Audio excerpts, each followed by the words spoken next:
وتعالى في كتابه المبين بسم الله الرحمن الرحيم قل لا أسألكم عليه أجرا إلا المودة في القربى.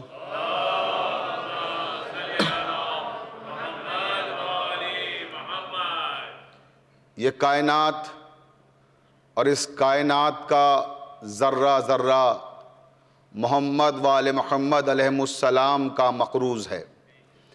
اب اگر آپ کے لوح ضمیر پر بھی آل محمد کے احسانات میں سے کسی معمولی سے احسان کا کوئی معمولی سا نقش بھی مرتسم ہے تو اتنی بلند صلوات پڑھیں جتنے آپ کے ذہنوں میں آل محمد بلند ہو سکتے ہیں.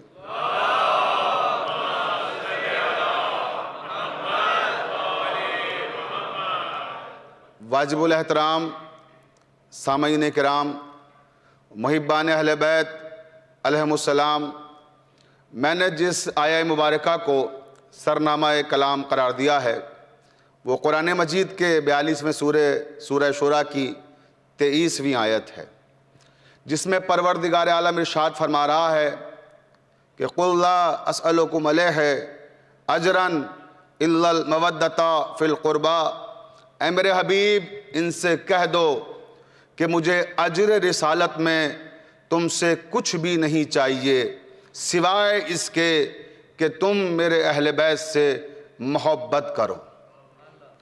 یہ آیہ مبارکہ وہ آیہ مبارکہ ہے جو ہمارے بچے کو ازبر ہے، یہ آیہ ایمان بھی ہے. لیکن کبھی کبھی جو آیات ہم اکثر پڑھتے رہتے ہیں ان میں چھپے ہوئے معنی و مفاہیم کی جستجو نہیں کرتے. تو آپ ذرا غور فرمائیں اس لفظ کو جو اس آیت کی ابتدا میں استعمال کیا پروردگار نے کہ قل، اے میرے حبیب کہہ دو، یہ امر کا صیغہ ہے. لا اسألکم، میں تم سے کوئی سوال نہیں کرتا. کس سلسلے میں؟ اجر رسالت کے سلسلے میں. اور اگر تم چاہتے ہو کہ اجر رسالت ادا کرو تو پھر اہل بیت سے محبت کرو. لیکن عزیزان محترم اس آیت میں کہیں بھی لفظ اہل بیت کا استعمال نہیں ہوا. اگر آپ اس آیت کو دیکھیں گے اور ملاحظہ فرمائیں گے تو قُلْ لَا أَسْأَلُكُمْ عَلَيْهِ أَجْرًا إِلَّا الْمَوَدَّةَ فِي الْقُرْبَى. فی القربا کا استعمال ہوا، اہل بیت کا نہیں. تو پھر اب اگر اس گفتگو پر بھی میں شروع ہو جاؤں اور اپنی تقریر تو پھر مسئلہ دوسری طرف چلا جائے گا. انشاءاللہ پھر کبھی وہ تفصیلی موضوع ہے. لیکن میں آج کیونکہ وقت میرے پاس بہت محدود ہے اور یہ ہر لفظ آیت میں، ہر لفظ اس آیت کا اپنے اندر ایک مکمل جہان معنی رکھتا ہے. مثلا اس میں 2 لفظ استعمال ہوئے، لا اور الا. یہ لا اور الا کیا ہے؟ لا مائے نفی ہے عربی گرامر کے اعتبار سے، الا حرف شرط ہے. تو جہاں یہ لا اور الا استعمال ہوتے ہیں اس جملے میں کوئی بہت اہم پیغام دیا جاتا ہے، کوئی اہم میسج ہوتا ہے. مثلا لا الہ الا اللہ، جب آپ کلمہ پڑھیں گے تو اس میں بھی لا بھی ہے اور الا بھی ہے. تو ایسے ہی قُلْ لَا أَسْأَلُكُمْ عَلَيْهِ أَجْرًا إِلَّا الْمَوَدَّةَ فِي الْقُرْبَى. یہاں بھی لا اور الا ہے. لا الہ الا اللہ، یہاں بھی لا اور الا ہے. ایک اور آپ کو لا اور الا یاد دلا دوں، میدان احد میں غیب سے آواز آئی تھی، لا فتح الا علی، لا سیف الا ذوالفقار.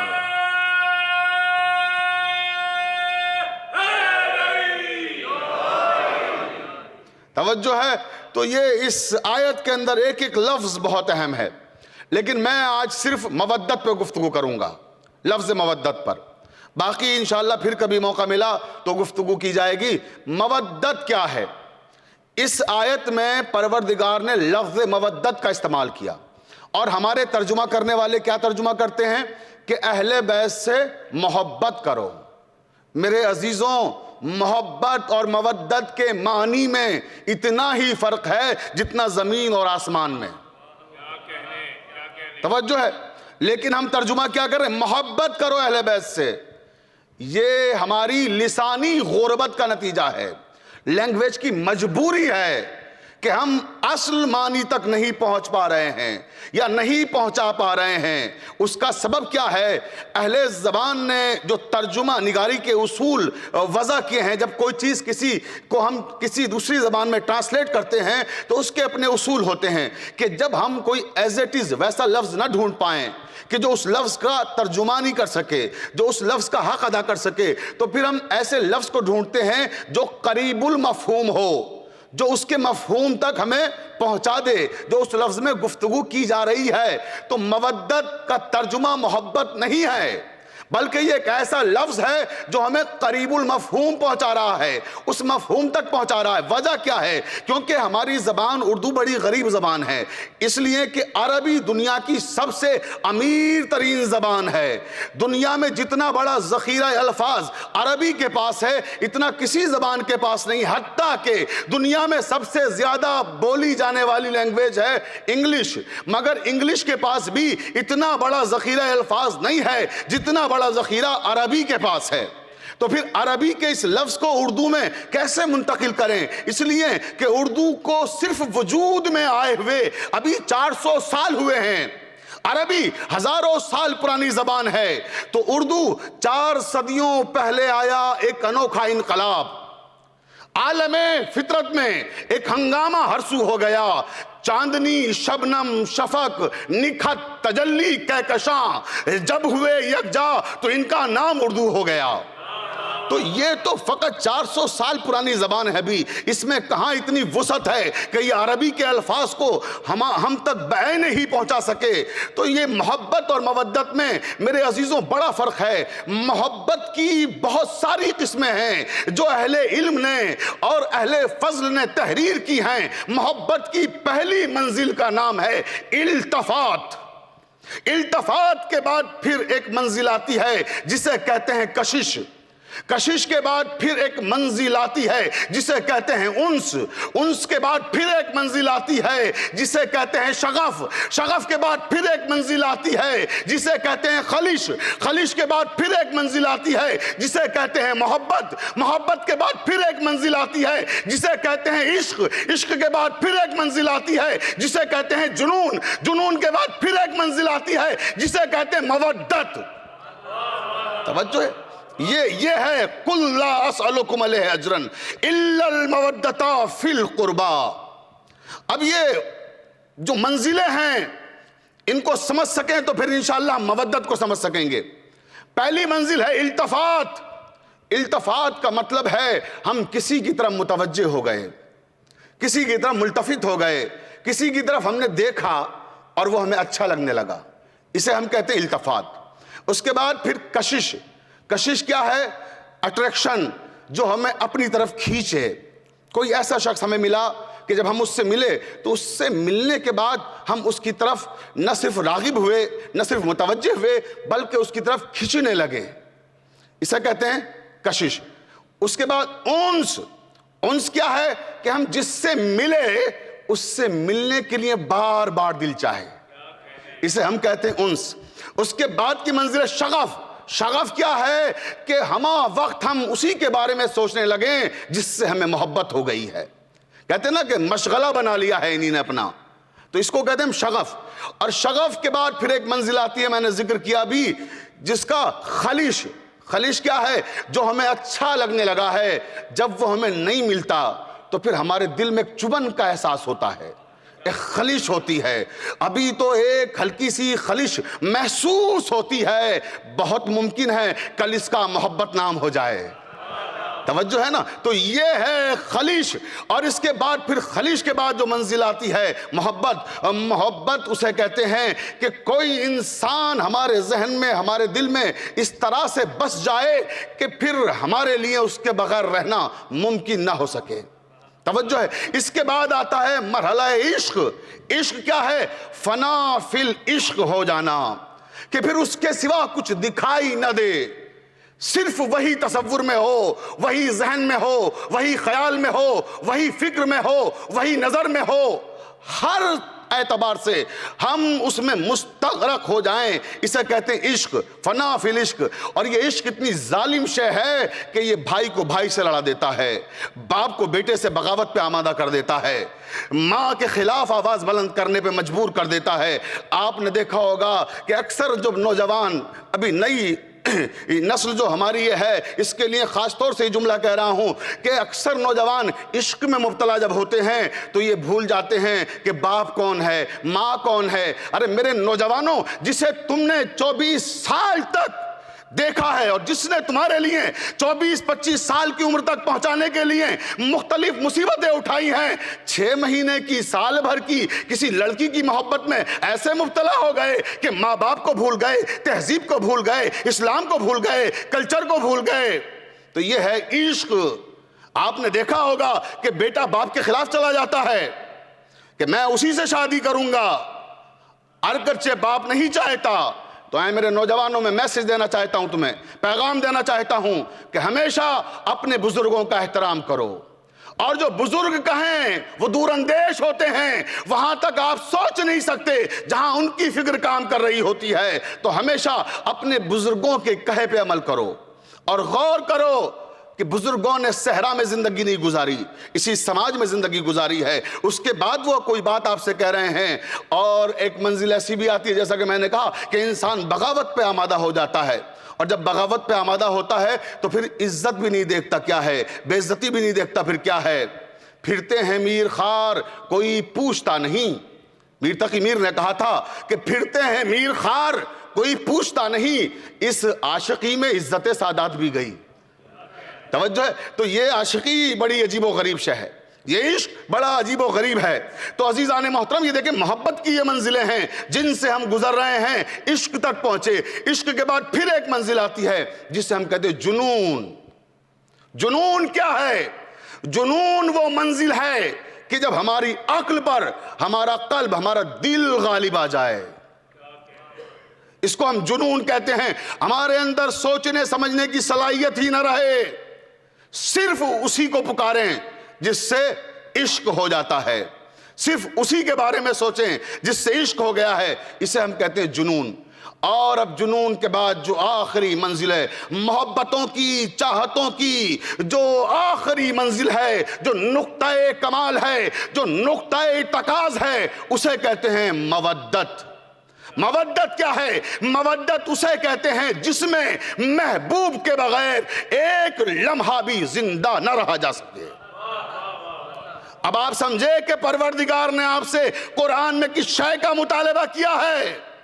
قُلْ لَا أَسْأَلُكُمْ عَلَيْهِ أَجْرًا إِلَّا الْمَوَدَّةَ فِي الْقُرْبَى۔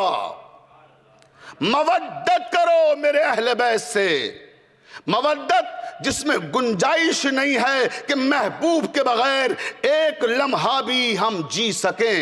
میں آپ کو دکھاتا ہوں مودت اور محبت کا فرق۔ آئیے میرے ساتھ مولا کائنات کے دربار میں امیر المومنین حضرت علی ابن ابی طالب علیہ السلام کا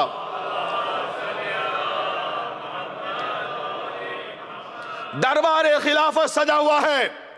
2 عورتیں آپس میں جھگڑا کرتی ہوئی آئیں، اور جب 2 عورتیں جھگڑا کرتی ہوئی آئیں تو مولا نے پوچھا تمہاری پرابلم کیا ہے، دقت کیا ہے، کیوں جھگڑ رہی ہو، کیوں لڑ رہی ہو آپس میں؟ کہنے لگی یا علی، یہ بچہ ہمارے درمیان وجہ اختلاف بنا ہوا ہے۔ کیوں؟ ایک نے کہا کہ یہ میرا بیٹا ہے، دوسری نے کہا یہ میرا بیٹا ہے، یعنی مائیں 2 ہیں اور بچہ ایک ہے۔ تو امام علی نے فرمایا دیکھو جس کا ہے وہ اس بچے کو لے لے، جس کا نہیں ہے وہ شرافت کے ساتھ پیچھے ہٹ جائے اور کہے کہ میرا بچہ نہیں ہے۔ لیکن دونوں نے ضد کی کہ نہیں یہ ہمارا بچہ ہے۔ پہلے والی نے کہا میرا بچہ، دوسری نے کہا میرا بچہ۔ تو امام علی نے فرمایا اچھا تم ایسے نہیں مانو گی، قمبر تلوار لے کر آؤ۔ توجہ، مودت اور محبت کا فرق سمجھا رہا ہوں۔ کہا قمبر تلوار لے کر آؤ۔ قمبر تلوار لے کر آئے، کہا کر دو 2 ٹکڑے اس بچے کے، زمین پر لٹا کر۔ جیسے ہی کہا کہ اس بچے کے 2 ٹکڑے کر دو، جو اصل ماں تھی تڑپ گئی، کہنے لگی یا علی بچے کے 2 ٹکڑے مت کریے، اسی کو دے دیجئے، مجھے نہیں چاہیے۔ بچہ زندہ رہے، بچہ سلامت رہے، مجھے نہیں چاہیے کسی کے پاس رہے. یعنی جس کو مودت ہوتی ہے وہ اس شے کو سلامت دیکھنا چاہتا ہے. اب لوگ کہتے ہیں کہ امام علی نے خلافت نہیں لی. خلافت کیوں چھوڑ دی؟ فاتح خیبر تھے، فاتح بدر تھے، تلوار کیوں نہیں نکالی؟ اسی لیے نہیں نکالی کیونکہ اسلام سے محبت نہیں، مودت کرتے تھے کہ کسی کے پاس رہے، دین سلامت رہے.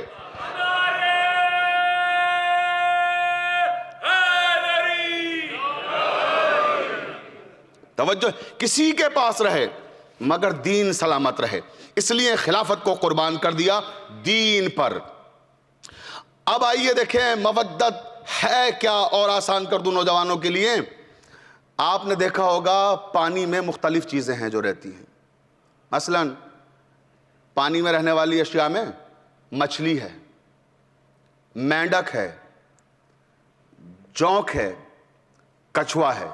ان سب کا تعلق کس سے ہے؟ پانی کے ساتھ، اور بہت گہرا تعلق ہے پانی سے. لیکن ان چاروں چیزوں کا پانی کے ساتھ انداز محبت الگ الگ ہے. دیکھیں مودت اور محبت سمجھا رہا ہوں کیا ہے، ان کا انداز الگ الگ ہے. مثلا آپ مینڈک کو پانی سے باہر نکال دیجئے، کیا مر جائے گا؟ نہیں مرتا، اس کے بعد بھی زندہ رہتا ہے. کچھوے کو باہر نکال دیجئے، مر جائے گا؟ نہیں مرے گا. جوک کو باہر نکال دیجئے، مر جائے گی؟ نہیں مرے گی. لیکن مچھلی کو باہر نکال دیجئے، تڑپ تڑپ کر جان دے دے گی. تو یہ جو تین چیزیں ہیں، مینڈک، کچھوا، جوک، یہ پانی سے محبت کرتے ہیں، اور مچھلی مودت کرتی ہے.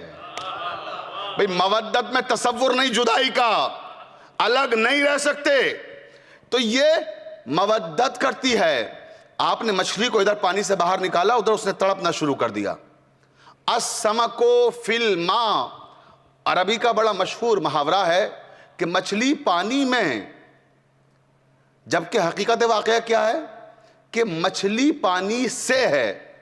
تو السمک من الماء ہونا چاہیے تھا، لیکن فی الماء، فی القربہ. بھئی توجہ ہے اذان محترم. اب میرے پاس وقت نہیں ہے، مجبوری ہے، میں اس پر بحث نہیں کر سکتا. فی القربہ پر اور فی السمک پر، فی الماء پر میں صرف مودت کے دائرے میں رہ کے گفتگو کرنا چاہتا ہوں کہ مودت کیا ہے. مودت، مچھلی باہر نکالی آپ نے، تڑپنے لگی.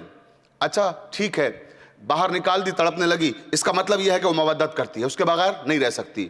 اگر آپ کو زندہ رکھنا ہے تو جہاں گھر میں لا کے رکھیں گے وہاں بھی پانی میں رکھنا ہوگا. اگر پانی سے جدا کیا تو مر جائے گی، جان دے دے گی وہ تڑپ تڑپ کر پانی سے. اسے مودت ہے پانی سے. اچھا جانے دیجئے، آپ نے مچھلی اپنے گھر میں بنائی، مچھلی کو تلا، اس میں مسالے ڈالے، اس کے ٹکڑے ٹکڑے کیے، پیسز کیے، اس کو بنا لیا، کھا لیا، بات ختم ہو گئی. لیکن اگر اس مجلس میں کوئی نوجوان بار بار اٹھے اور باہر جائے تو بزرگوں کو خراب لگے گا کہ کیا بدتمیزی ہے، مجلس کے درمیان بار بار اٹھ کے جا رہا ہے.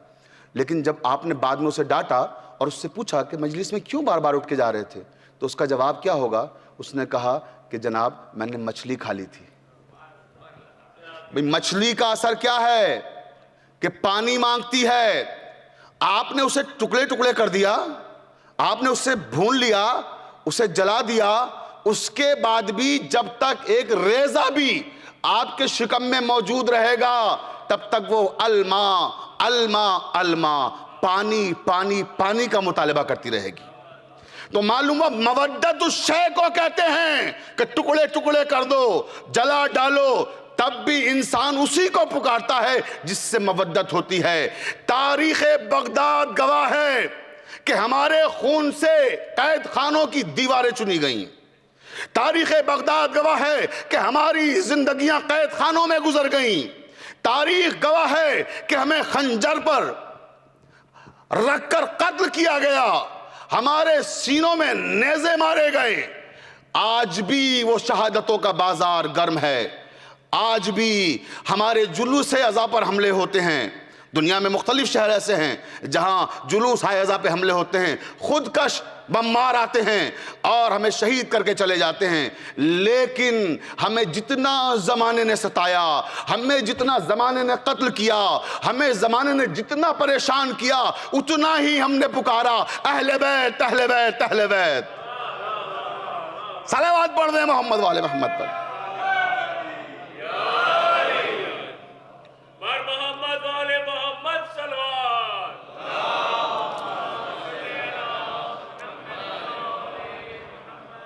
تو یہ ہے مودت، کہ جب مودت ہوتی ہے تو مار ڈالو، قتل کر دو، مگر پکاریں گے اسے جس سے مودت ہے۔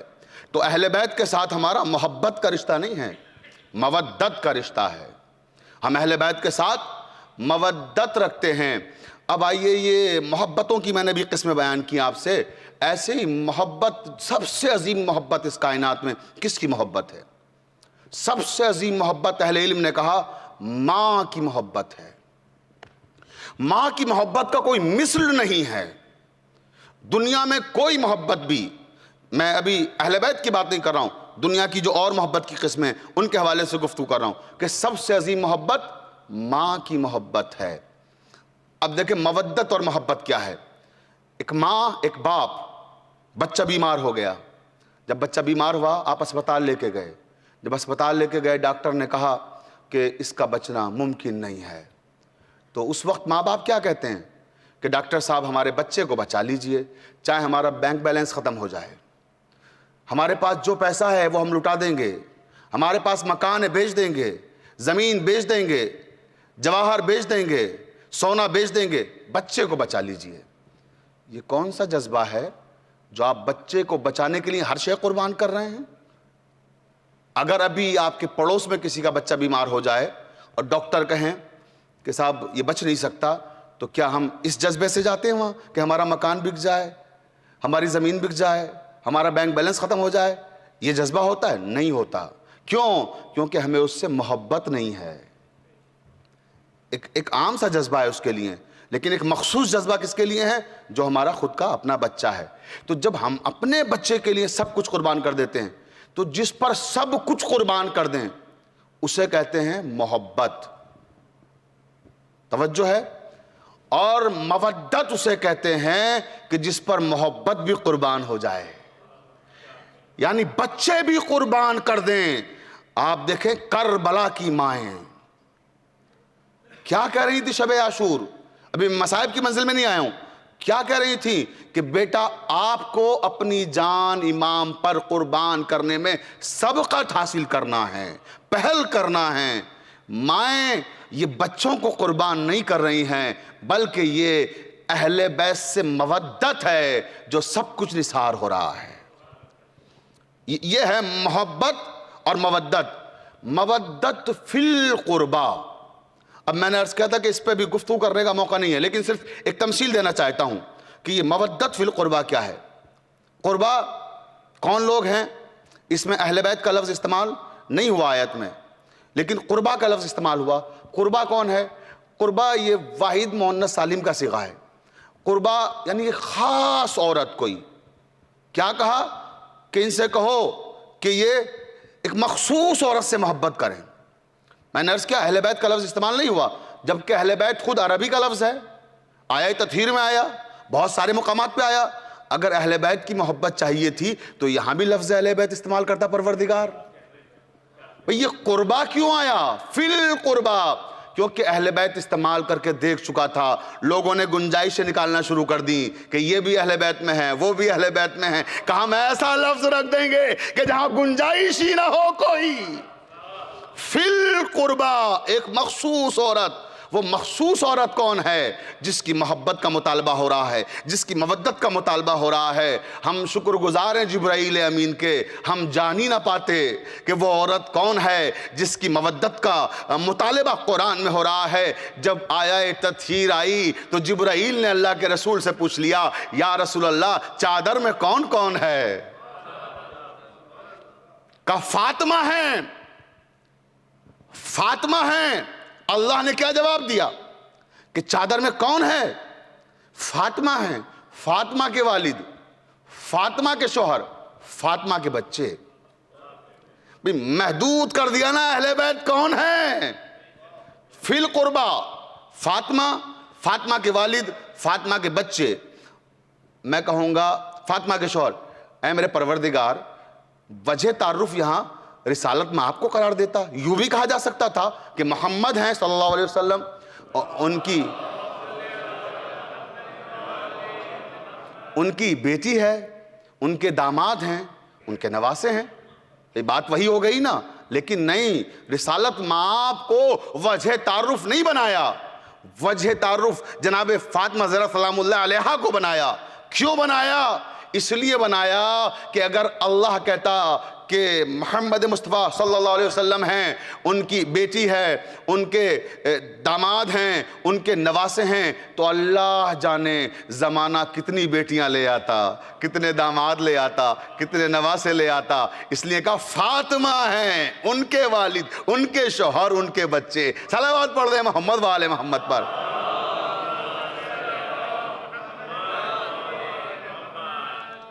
ان کے علاوہ نہیں کوئی.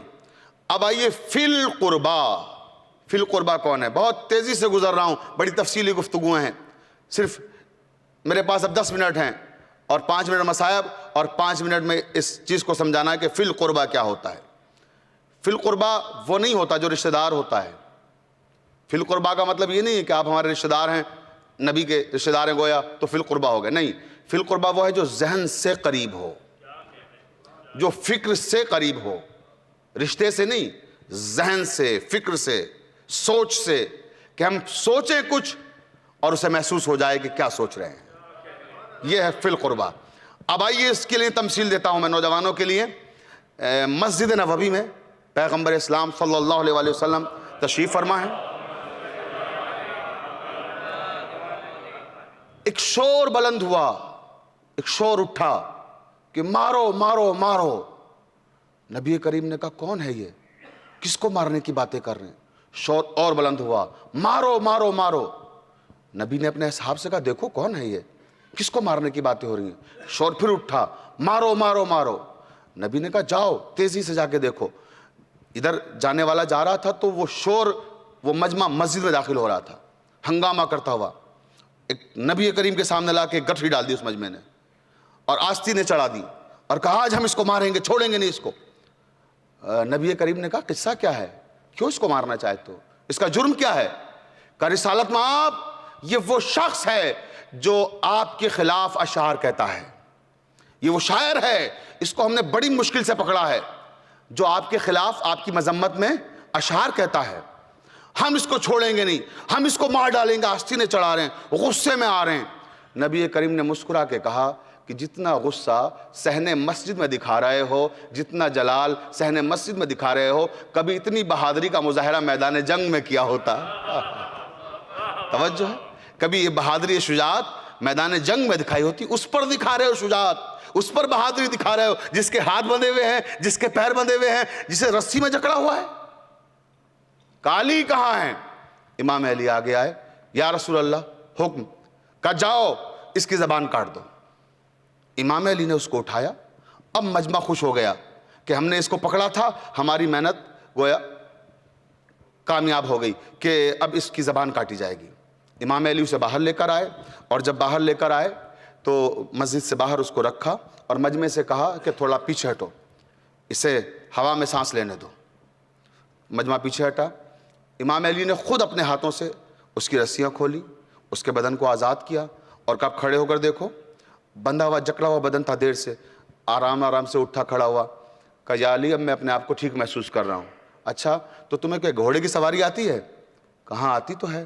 کہ دیکھو میرا گھوڑا کھڑا ہوا ہے، ذرا میں دیکھوں کیسی سواری کرتے ہو تم، اس پہ سوار ہو کے دکھاؤ. وہ گھوڑے پہ بیٹھا اور گھوڑا دوڑاتا ہوا نکل گیا. اب یہ سارا مجمع دیکھتا رہ گیا، یہ کیا ہوا کہ اللہ کے رسول نے کہا تھا اس کی زبان کاٹو، اور امام علی نے اسے آزاد کر دیا، گھوڑے پہ بیٹھا کے یہاں سے بھگا بھی دیا. اب سارے لوگ آئے شکایت لے کے، یا رسول اللہ، یہ دیکھیں فی القربا کیا ہوتا ہے، عرض کر رہا ہوں کہ یا رسول اللہ دیکھیے آپ نے علی سے کہا تھا زبان کاٹ دیں، انہی نے کیا کیا؟ کہ کیا کیا؟ انہی نے اس کو کھول دیے ہاتھ پیر، اور اس کے بعد گھوڑا بھی دے دیا، بھگا دیا اس کو. ہم تو اس کو مارنے کے لیے کھڑے ہوئے تھے اور وہ بھاگ گیا. وہ آپ کے خلاف شعر کہتا تھا، بتائیے امام علی نے یہ کیا کیا ہے؟ تو اللہ کے رسول نے کہا تمہاری سمجھ میں نہیں آئیں گے علی، تم نہیں سمجھ پاؤ گے۔ کہا یا رسول اللہ اس میں سمجھنے کی کیا بات ہے؟ آپ نے کہا زبان کاٹو، انہی نے نہیں کاٹی، سامنے کی بات ہے، آپ کی بات نہیں مانی۔ کہا صبح آنا تب سمجھ میں آ جائے گا۔ کہا اچھا صبح آئیں گے۔ نماز فجر ہوئی، جب نماز فجر ہوئی اللہ کے رسول نماز کے بعد خطبے کے لیے کھڑے ہوئے، مجمع بھرا ہوا ہے مسجد نبوی میں، ایک شخص کھڑا ہوتا ہے خطبے کے دوران، کہتا ہے کہ یا رسول اللہ اگر اجازت ہو تو مجھے کچھ کہنا ہے۔ تو نبی کریم نے کہا بولو کیا کہنا چاہتے ہو؟ کہ سرکار میں ساری رات جاگا ہوں، میں سویا نہیں ہوں، میں نے جاگ کر کے کچھ شعر کہے ہیں، اگر اجازت ہو تو میں سنانا چاہتا ہوں آپ کو۔ تو نبی کریم نے کہا سناؤ۔ اس نے اشعار سنانا شروع کیے، وہ نعت پڑھ رہا تھا رسالت مآب کی مدح میں، اور ایسی نعت کہ سارے عرب جھوم رہے تھے اس پر، لوگ ایسے وجد میں آ گئے کہ یہ بھی نہیں دیکھا کہ پڑھ کون رہا ہے۔ جب اس کی نعت مکمل ہوئی لوگ وجد کے عالم میں تھے، تو اللہ کے نبی نے کہا کہ تم نے پہچانا یہ کون ہے؟ اب لوگوں نے مڑ کے دیکھا کون ہے؟ اچھا یہ تو وہی شاعر ہے جسے کل ہم نے پکڑا تھا اور مولا علی نے اسے آزاد کر دیا تھا۔ کہا جی یہ وہی شاعر ہے جس کو کل تم گرفتار کر کے لائے تھے اور علی نے اسے آزاد کر دیا تھا، اور میں نے علی سے کہا تھا کہ اس کی زبان کاٹ دو۔ تم بعد میں آ کے غصہ کر رہے تھے اور کہہ رہے تھے یا رسول اللہ علی نے آپ کی بات نہیں مانی اور اس کی زبان نہیں کاٹی اور اس کو چھوڑ دیا، ہم نے بڑی مشکل سے پکڑا تھا، اور میں نے کہا تھا تم میری بات نہیں سمجھ سکتے۔ توجہ ہے، میں نے کہا تھا صبح سمجھ میں آ جائے گی۔ تو کہنے لگے یا رسول اللہ ہم ابھی بھی نہیں سمجھے۔ کہا دیکھو میں نے علی سے کہا تھا اس کی زبان کاٹ دو، تم سمجھے کہ وہ زبان کاٹ دو جو دہن کے اندر ہے، میں نے کہا تھا وہ زبان کاٹ دو جو میری منقصت میں چلتی ہے، جو میری برائی میں چلتی ہے۔ علی نے اس زبان کو کاٹ دیا جو میری برائی میں چلتی تھی، اب میری تعریف میں چل رہی ہے۔ صلوات پڑھ دیں محمد والے محمد پر۔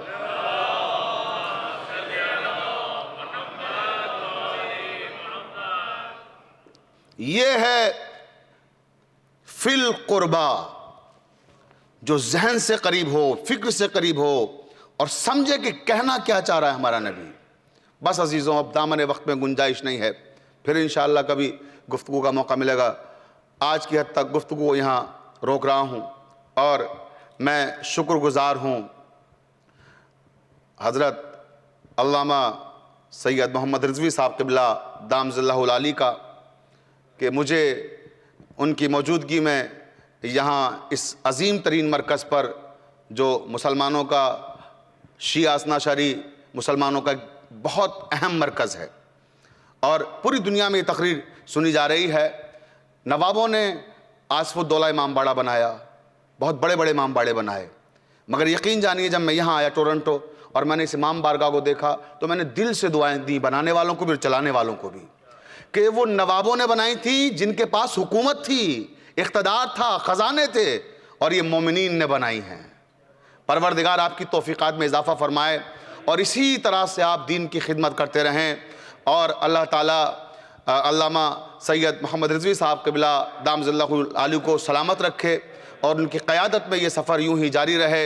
ان کے والد گرامی علامہ سید سعید اختر صاحب قبلہ تابسرہ سے میرے بڑے اچھے مراسم تھے، میں چھوٹا سا بچپنا تھا میرا، بڑی دعائیں مجھے ان کی حاصل ہوئی ہیں، اور میں یہاں آ کر پہلی بار ان سے ملا تو یہ میری خوش نصیبی ہے کہ میں ایک ایسے عالم سے ملا ہوں کہ جس کے بارے میں ہندوستان میں جا کے بتا سکتا ہوں کہ عالم کیسے ہوتے ہیں، باعمل عالم۔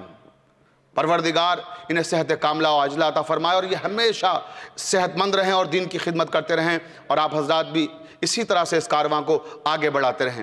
عزاداران مظلوم کربلا، یہ جو مودت کا مطالبہ کیا گیا تھا، مسلمانوں نے کیسے مودت کا حق ادا کیا ہے، ذرا سوچئے کہ کربلا کے میدان میں خاندان زہرا کو ایک دن میں اجاڑ دیا۔ مجھے آج صرف جناب سکینہ کے حوالے سے چند جملے کہنے ہیں، اور انشاءاللہ جب جب آپ سوچیں گے تب تب آپ کو رونا آئے گا۔ عجیب منزل ہے، تصور کیجئے میری ماں بہنیں سنیں، جہاں جہاں تک میری آواز جا رہی ہے، 3.5 برس کی بچی ہے یہ، جس کا نام سکینہ ہے،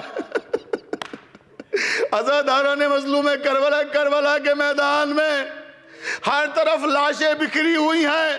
ان بکھری ہوئی لاشوں کے درمیان میں ایک رات کی تاریکی میں 3.5 برس کی بچی کھڑی ہو کر پکار رہی ہے، یا بتا، یا بتا، یا بتا، بابا آپ کہاں ہیں؟ بابا آپ کہاں ہیں؟